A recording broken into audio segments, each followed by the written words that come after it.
বিপ্লব ভাই বুঝে না উনি মনে করছেন হুজুর এটা দিয়ে বোঝাতে হ্যাঁ ও বয়ার থেকে হুইতালা নেই চিন্তা করে না বোঝাতে পরে কইতাস আরো কইছি আরো কিছু কথা লইয়া যান বাদ যাইবে না দুইটা কথা লইয়া যান মুরব্বী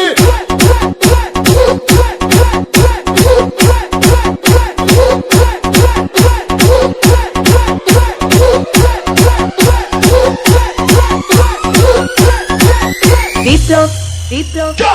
প্লিজ আমাকে ক্ষমা করে দাও প্লিজ কে নাম পড়ে আরে বাবু কালকে ধরে নিয়ে ওয়াইজ গেছে আমি দিয়ে নেই প্লিজ আমরা তুল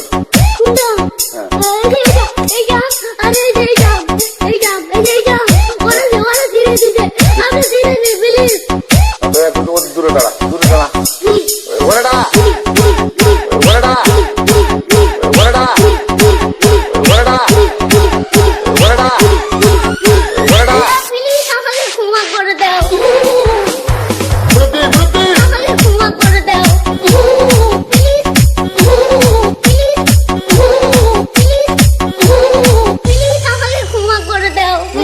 আচ্ছা যা